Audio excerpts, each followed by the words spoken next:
warm welcome to Raisina 2021. A big welcome to our viewers across the world as Raisina goes completely virtual this year.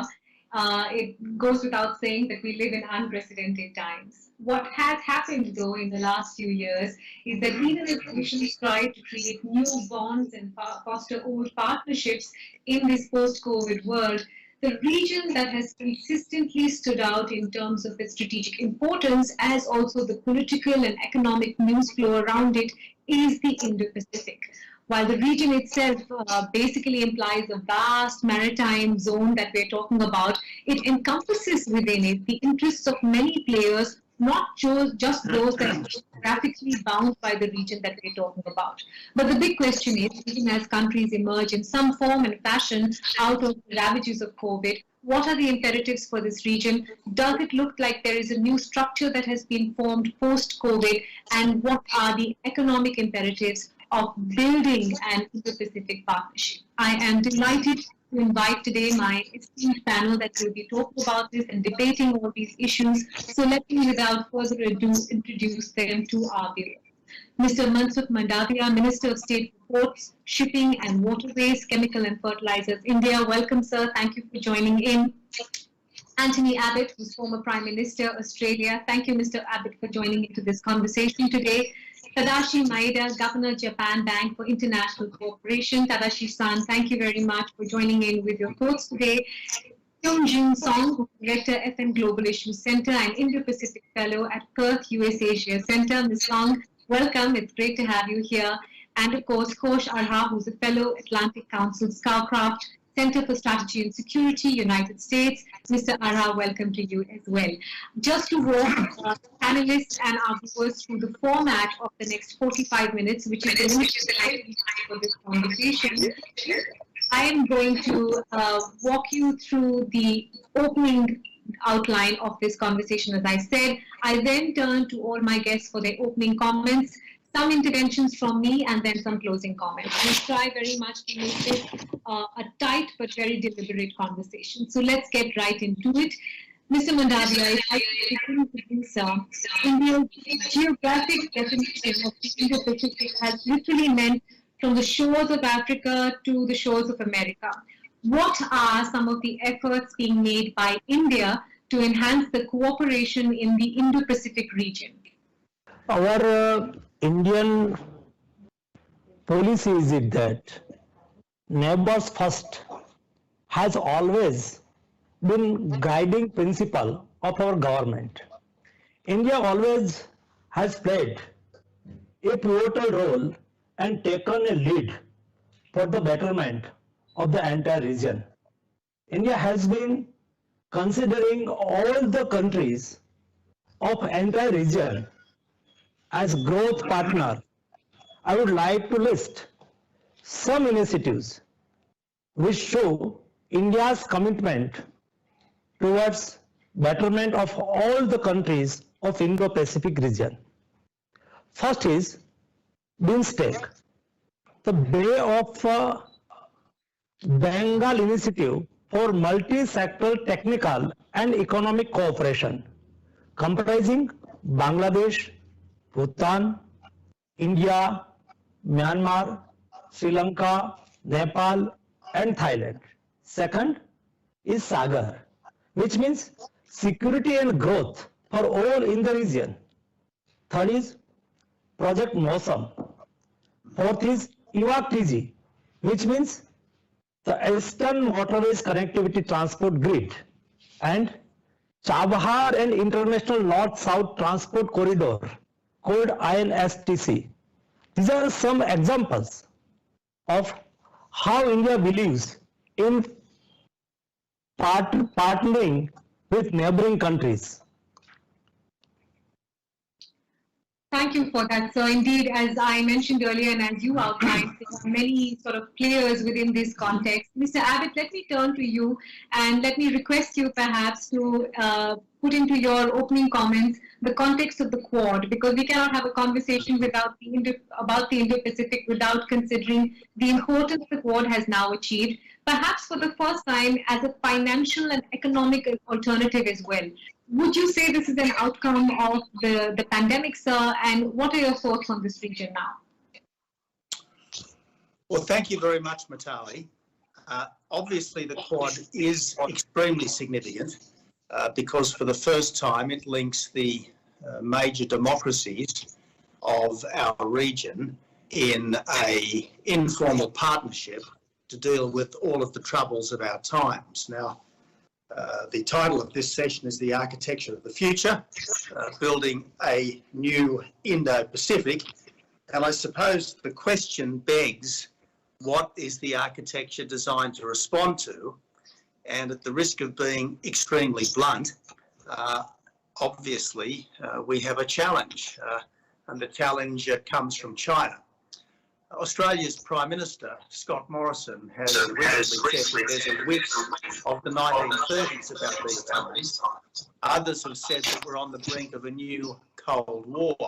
I'd prefer to hope that nothing more ominous than a cold peace now exists between China and much of the rest of the world.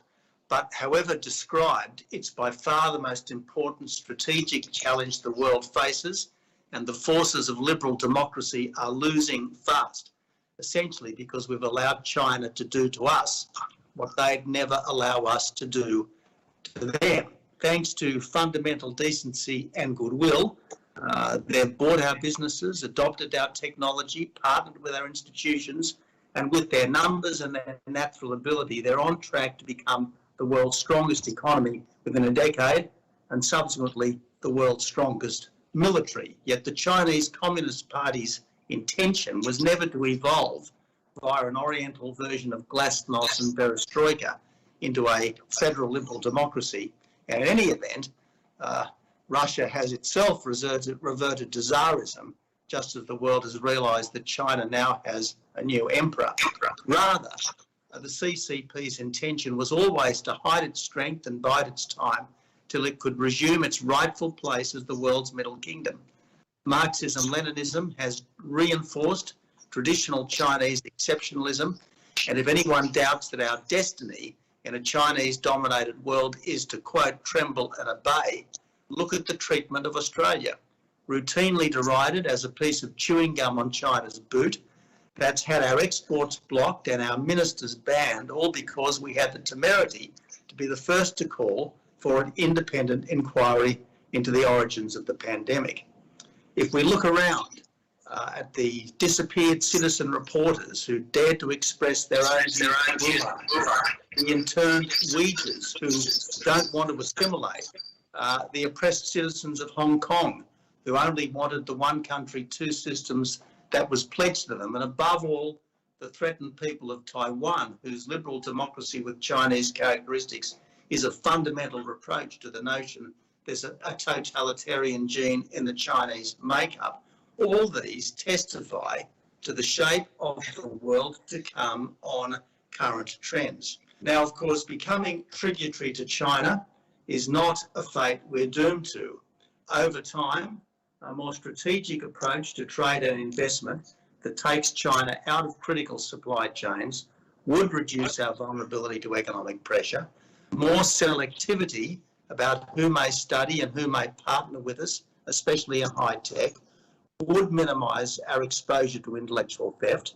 New strategic arrangements such as the Quad, incredibly important, could raise the stakes against China further bullying its neighbours. And over time, our own Chinese descended citizens might help to foster the liberal thinking in China that a taste of market freedom so far hasn't. But, and here's the big question, how can countries stand up for themselves if they don't believe in themselves? And it is now conventional wisdom that the coal-fired power stations, for instance, that China can't build enough of are destroying the planet if they're built in a Western country.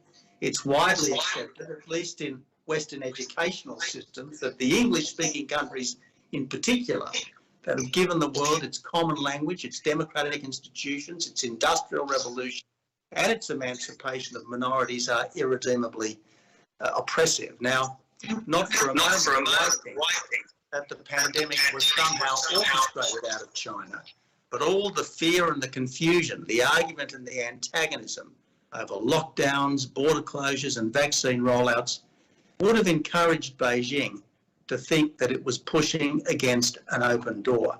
Sure. Now, to conclude, belief in the brotherhood of man and the equal treatment of all, the best features of Western civilization and arguably the universal aspiration of mankind, they're needed more than ever, but so is a sense of cultural self-belief and perspective, not just to see the good in others and the fault in ourselves, because the risk is a new generation of, to use Lenin's term, useful idiots, providing our competitor with the economic and the cultural ammunition to use against us. Thank you for your opening comments. Safe to say the stakes are raised for this conversation as well with the opening comments you had to make, sir. Let me turn to Tadashi-san to bring in more financial flavor perhaps to our conversation. What do you see as the urgency now, Tadashi-san, to move in terms of building financial partnerships in the Indo-Pacific, particularly with reference to the point made about supply chains and the disruptions faced there through the last couple of years? Thank you, Jari. Tadashi Maeda, Governor of Japan Bank for International Corporation, or JBIC, which is 100% owned by the government, but independently managed by the board of directors, which I chair. First of all, I'd like to point out that the concept of the free and open Indo-Pacific was initially introduced by former Prime Minister of Japan, Shinzo Abe, in 2007 at his speech at Indian Parliament at the first time of his prime ministership. And we have been working very closely with a partner in the United States and Australia, trilateral partnership. And our partnership in the U.S.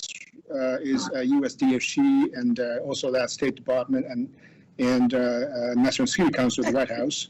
And from Australia, we have been closely working with DFAT, Department of Foreign Affairs and Trade, and Export Finance Australia. So we have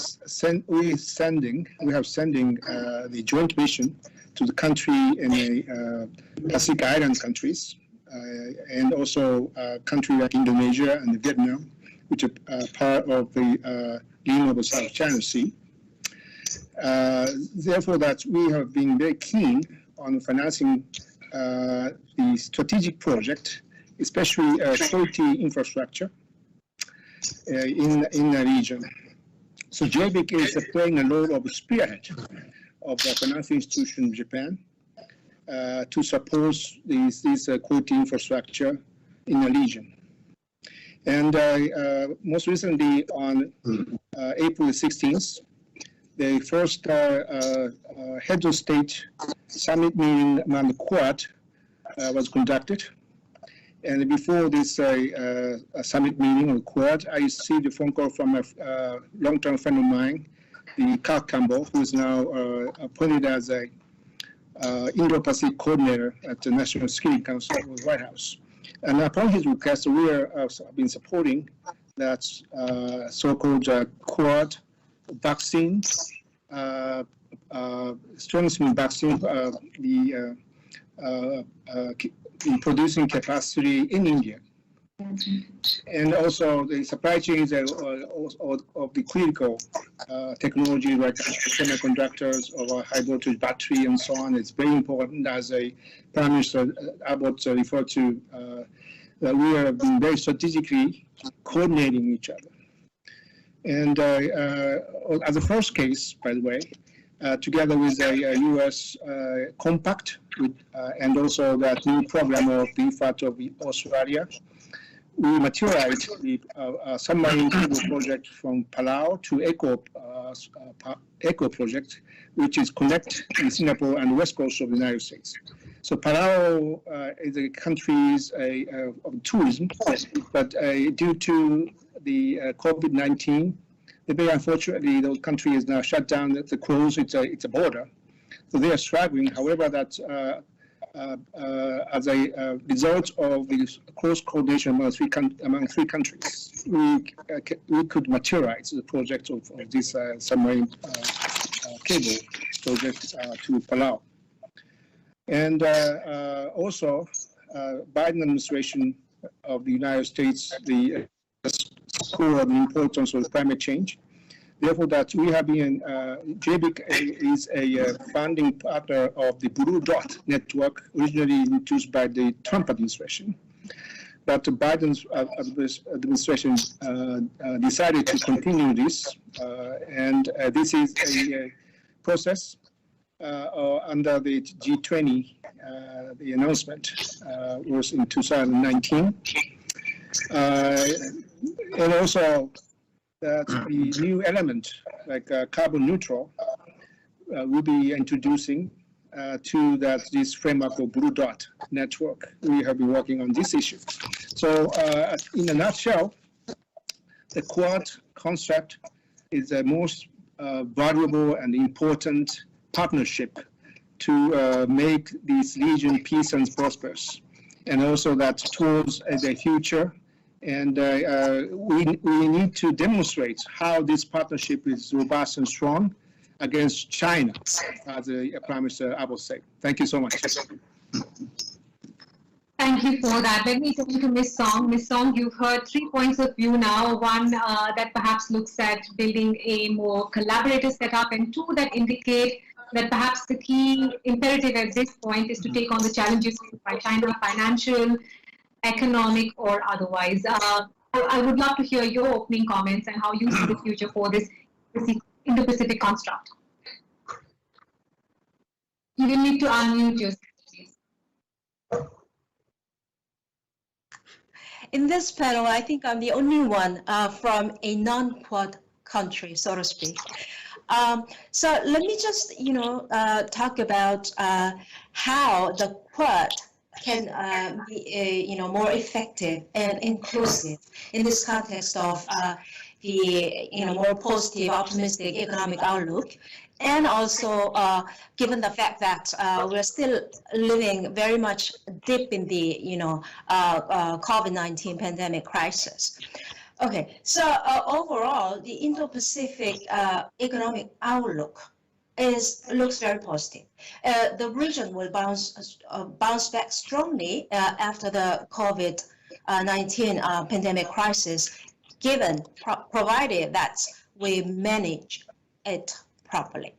And COVID-19 has a different, economic impact on different countries in the Indo-Pacific region. For instance, the developed economies with a strong manufacturing base were less hurt by the pandemic crisis last year, whereas developing countries with a strong services sector like India were more heavily affected by the pandemic crisis. But this year's economic outlook looks very good, and the IMF forecast Asia to grow 7.6% this year and 5.4% next year, after a negative growth of 1.5% last year. And I think the region is also likely to benefit from the huge fiscal packages from the U.S. and demand from U.S. and China as well. The U.S. fiscal package of $1.9 trillion, and also the infrastructure plan of $2 trillion will boost domestic demand and output in the United States, which means the U.S. will import more goods from the Indo-Pacific region, such as raw materials from Australia, for instance, and industrial intermediate goods. So. And also the financial market, global financial market looks good, on the back of the very low interest rate policy regime. So, it's no secret that when the U.S. economy is good, the global economy is good. So it's estimated that 1 percentage point growth in the U.S. economy will add 0.16 percentage point to the global economy. So it looks the Indo-Pacific looks set to be a growth engine of the region and the world, as it has been for some time.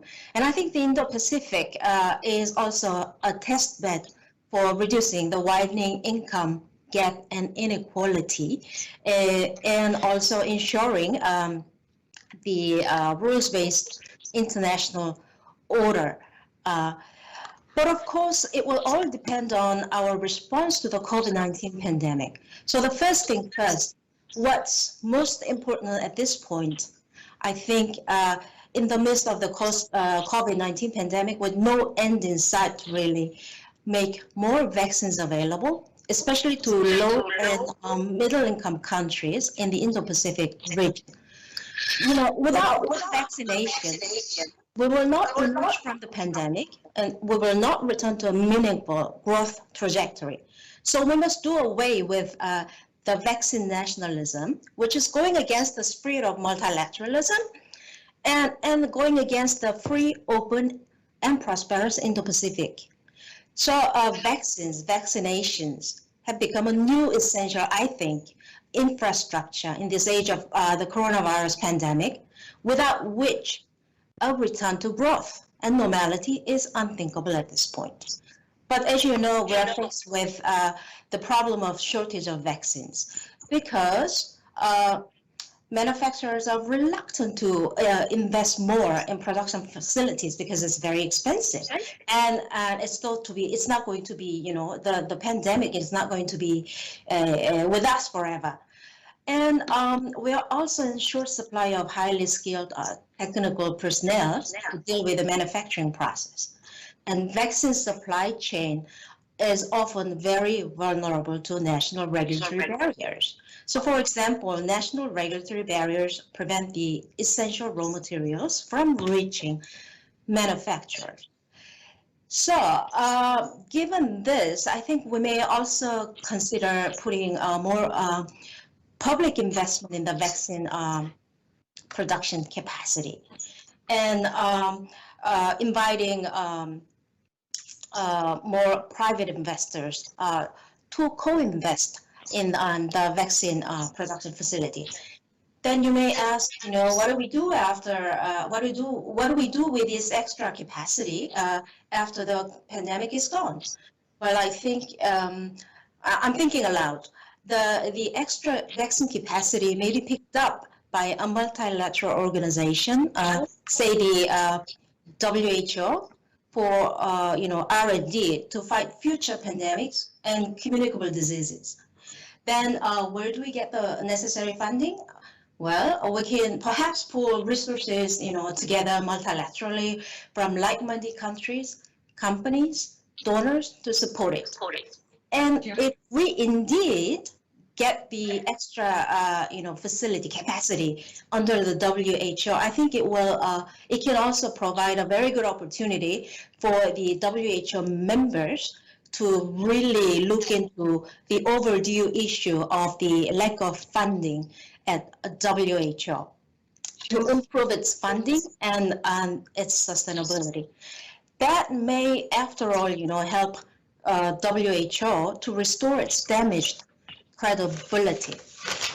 Yeah. So in this regard, I think the U.S. leadership is critical. I'm going to come back to you, Ms. Song. Since time is of essence, I want to get an opening comment from our other panelists as well, and then we'll open up the conversation. Kosh, the onerous task of threading together everything that you heard in your opening comments is now on you. And if I may add on Ms. Song, on whether the Indo-Pacific or the Quad indeed has the wherewithal to take on the task of vaccination and ensuring equity in vaccination, along with the other, you know, the other imperatives that stand at this moment. Sure. Well, good morning. Thanks again, and good to see Maeda-san. We launched the Blue Dot Network. I appreciate you mentioning it. The question was more about the architecture of Indo-Pacific. I'm happy to sort of talk about specific, but the 2 days everybody's talking about what may do in the infinite detail. But let's address something a little bit more broader. Your answer whether Quad is capable? Yes, it's more than capable to address the vaccination and others. The main issue on Quad and the activities of the four countries is one which is lacking in ambition, scope, and branding. There's a tremendous amount of good effort going on, but I think there's a degree of issue. We need to raise the ambition scale and the branding of Quad activities more than where it is today, in response to Belt and Road Initiative, Made in China 2025, whatever they are. In so doing, there are good lessons to be learned on the architectural issues from the transatlantic that can be applicable and learn from and build upon and improve in the Indo-Pacific. So in the previous engagement, when we had this ideological struggle between a Marxist-Leninist European way of dealing things, and then the American and so-called Western democracies stood against it, and the Western capital markets did. Today, we are in an ideological struggle of a socialism with Chinese characteristics, which can only be rebutted strongly by democracies with Asian characteristics. So I think that's very important to put that up front. This ideological stuff of socialism with Chinese characteristics, best rebutted by democracies with Asian characteristics. No bigger democracy than India, the marvel of India, the great resolute, the strength of Taiwan and what used to be Hong Kong, the strength of Japan and South Korea, the soundness of Australia and New Zealand, the aspiration and ambitions of ASEAN countries in Central Asia and Mongolia. I think that's what it is. The second is we also need to rebut this state capitalistic model with free market and free society model. So how do you do that? In the transatlantic one, we came up with, of course, the security and also the economic engagement. They need to be improved on in the Indo-Pacific one. And I think that's where we are. Like the Quad, I think we'll have to address the issue of trade. You have to. I think one of the biggest, perhaps, fallacies and follies was for the United States to walk away from the Trans-Pacific Partnership. So I think a new engagement of how do you do trade, because if you have to listen to Tony, and I think right as Prime Minister Abbott said, that the important is the collective action against a country that only knows that might makes right. So that has to be responded collectively. So there should be a trade and economic relationship among the countries. There needs to be a development finance relationship.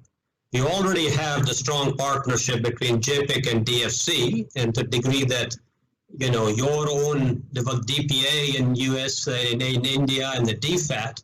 But let's invite the Europeans, and let's put an Indo-Pacific fund of various development finance organizations that can contribute to it for investment within the region for all the economic reasons that talk, building on the US DFC and JBIC partnership and EXIM and NEXI. Then let's also talk about, I couldn't be more impressed by Minister Mandavia's issues of BIMSTEC, of Sagar, of MOSAM. They're very outstanding partnership. But when you talk about 5 things, I get confused. So we need to, again, brand them under one big umbrella that talks about all of this, which has many elements within this. And so I think that's the branding and the scale and the ambition side. And 3 just quick points on what we can go specifically on that. So digital is obviously a big deal. Huawei. So I think commend the Quad on coming up with the Open Radio Access Network. There's an alternative business model. Well, let's go one step forward. Let's talk about in the modern technology of heterogeneous integrated network. How do we use the SpaceX satellite, the submarine cables that Maeda-san just talked about, and the Wi-Fi 6 that the new Cisco, and the Open Radio Access Network, they're all going to work together. Let's brand it. Let's have the Indo-Pacific be the main region to invest and talk about it. That's the kind of ambition that we need, as opposed to playing catch-up. You got to set the standard. Blue Dot Network is the operationalization of the quality infrastructure investment. The India's Coalition for Disaster Resilience Infrastructure and Blue Dot Network is the right way to operationalize the quality infrastructure statement with the new climate carbon neutral element. Another one, let's talk about how the East-West corridor between Vietnam, Thailand, Myanmar to India, how does that work with India to Europe? And let's talk about a connectivity of the Southern Corridor. These are the kind of ambitious projects with all BIMSTEC and SAGA and MOSAM and SARC and Heart of Asia, all of them come together. And then energy. We've got to talk about energy in a big way, and not only in natural gas and solar, but the grid. Japan and JBIC are the biggest investor in transmission lines globally. Let's connect the Mekong power pool to the subcontinent power pool, and let's see how we can make an electric grid that drives this and part of the BIMSTEC. And two last things I would submit before we go back. The biggest thing that India has got going is the soft power. China cannot match India's soft power in this particular case. Can we not have, instead of having Indian Institute for Technology and Indian Institute for Management, why cannot we have Indo-Pacific Institute for Technology and Indo-Pacific Institute for Management, championed by the IIMs and IIT in partnership with Quad University throughout the Indo-Pacific? Those are the kind of things I think that needs to be talked about in the architecture as we go back. So look at the scale, ambition, and branding. A lot better to be done than when we are today. And it's all building on what we're already doing. It's not talking about doing a lot of new stuff. It's just talking about it in a little bit more bold rather than timid ways and addressing these things. Thank you. Right. There is an interesting way to people certainly to relook how educational institutions are set up. But let's talk about the crux of it, which will of course be finances. Mr. Mandavia, let me turn to you again, sir. You've heard enough about the financial urgency here. How can this region be the investment destination post-COVID? It's a good question. I must admit that COVID has helped us to recognize our strength as well as it has exposed our weakness. All the countries have made their fight strong against COVID with the support of other countries.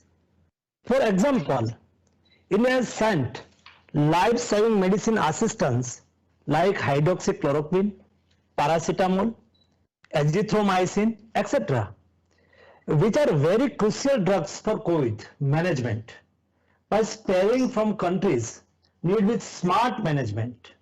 Vaccine is also an example of the cooperation. India has helped many countries of the region to maintain their supply chain during the COVID.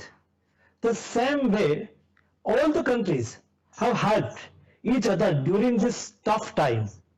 There would be a new economy is the entire region after COVID. The dynamics of world economy are changing rapidly. Keeping pace with this changing economy is challenging tasks for all the countries of this region. However, this has also created so many opportunities with the changing geopolitical scenario. With the cooperation, this region would emerge as a strong economy altogether. Thank you. Thank you for that, sir. Mr. Abbott, let me turn to you, though, about a certain reality that does exist in the context of this conversation. US President Biden's suggestion to UK Prime Minister Boris Johnson just a few days back about democratic countries having an infrastructure plan to rival the BRI. It's obviously an admission of reality as it exists. I mean, at last count, we're standing at a staggering 139 countries that are part of the BRI outline. Do we have enough go right now to build a credible alternative? And what do you think this means for the Quad nations relooking their trade imperatives or their view on trade? As you heard earlier, that has been a sticky point. Do you think this is when America particularly starts giving a rethink about how they've been approaching trade? I think it's good that leaders of the stature of President Biden and Prime Minister Johnson have woken up to the scale of the challenge that we face. I think what's happened is that around the globe, people have suddenly realised that everything that the Chinese government does is done with strategic intent. This isn't like, it's not kind of no strings attached foreign aid. This is all designed to bring countries into China's orbit. And once in China's orbit, they will then be subjected to increasing pressure to stay in China's orbit and to get out of any relationship that they might have had with countries such as the United States and others. So I think it is good that we are belatedly waking up to the scale of our challenge. The difficulty is going to be converting things like the Quad into meaningful action as opposed to simply a notional informal partnership. Now, one of the things that has been said earlier, it's a real pity that the United States pulled out of the Trans-Pacific Partnership, a real pity. And the quicker we can get America back into the Trans-Pacific Partnership, and the quicker that we can expand the Trans-Pacific Partnership, make it, if you like, an Indo-Pacific Partnership, maybe even a global democratic partnership, I think the better for everyone. So we've got to turn our awareness of the challenge, our abundance of goodwill into practical initiatives that will strengthen the peace-loving and the democratic countries of the world. Tadashi-san, let me nuance that question a little bit more for you, particularly with regards to those nations that are not part of the Quad. How do we make this more accessible to them, especially in terms of financial support? And if I may add, a corollary to that as well, if we go by the definitive database reports that we have, at some point, the mid of last year, we were looking at 2,600 projects at a cost of $3.7 trillion from the BRI. What kind of figures are we working with on the other end? Thank you for the question. Actually, before answering your question, we need to know how that the current performance of the BRI of China. I analyze that what's going on in BRI, that the major two financial institutions which represent a BRI in China, China Development Bank and Import Bank of China, their commitment has been significantly declined. Peaking out in 2017, the commitment in 2019, just before COVID, was almost 70% decline from the peak. So what's happened? That because probably that's now the United States tried to squeeze the capital from U.S. to China using the peaceful registration, also that executive order. And President Biden continued to work in a similar way with former President. So it's really effective, number one. Number two, that free and open Indo-Pacific is not just only that it to be expanded. That's the fact that we talk about the UK. Actually, UK already, Prime Minister of the United Kingdom, Boris Johnson, already officially announced that they will join that negotiation with CPTPP. So, and also that Estonia, by the way, Estonia, which is one of the Baltic 3 states, they already declined from the 17+1 of the Chinese Institute to focus on Central and Eastern Europe. And now Poland, for example, the Polish government strongly promoting the idea of 3 Seas initiative, and they're going to create a fund for 3 Seas initiative fund. So if we can share the same common value and a free and open liberal democratic platform, we can share and we can expand financially. And it's a good chance right now because the Chinese BRI is declining right now, so that we need to know what exactly is going on. Tom, is there a greater sense of faith or camaraderie between the Indo-Pacific partners post-COVID? And what do you think would help in that regard? Would it be creating more multipolar supply chains, creating more bilateral or multilateral financial institutions? What would go best for trust at this point? So we already have some of a exchange of the views and data sharing with a multinational organization like ADB or IFC, the World Bank Group, which is very effective, very effective. And but the creation of a multinational kind of organization, will be costly, maybe costly, and therefore that it is not a practical way.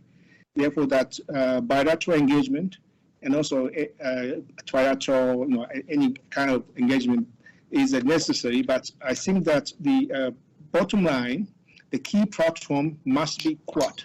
So Quad plus something. That's a more practical approach, in my view. Okay, Ms. Song, would love to hear your thoughts on that. Yeah. Taking your point, last point, the Quad plus. Some people in non-Quad countries have a negative feeling about adopting the name Quad plus. I don't think that's an important point, but people have a negative image if you put it like that, Quad plus, without changing the name into something new with a new membership. And how do we make the Quad more attractive? Well, going back to my previous point, if the Quad vaccine partnership, as agreed at the Quad summit in March, if they can work on it and if they can deliver within that framework in partnership with non-Quad countries, I think that will be a very good initiative if it is delivered as promised. And I think it will prove to the world that Quad is indeed useful and effective to move ahead with the common agenda. And I also think, regarding the funding for infrastructure in the region, I think we can take advantage of the pension funds, both public and private. For instance, in Korea's national pension fund is the third largest in the world. And I think we can encourage such pension funds to, make a more and bolder investment in infrastructure, and in partnership with, other countries, and multilaterally in partnership with, say, Asian Development Bank, the World Bank, and you may not agree with me, but even the AIIB, because no one institution has sufficient capital to meet the infrastructure demand alone. And regarding the trade issue, I think the regional trade deal will also help the Indo-Pacific regions, free, open, prosperous Indo-Pacific region. It's a real great pity that the U.S. withdrew from the CPTPP, but it may not happen in the first half of the Biden administration, but I think it will happen probably in the second half of the Biden administration, that the U.S. will rejoin. And if the U.S. will rejoin, the CPTPP area will represent, 40%, about 40% of the global GDP.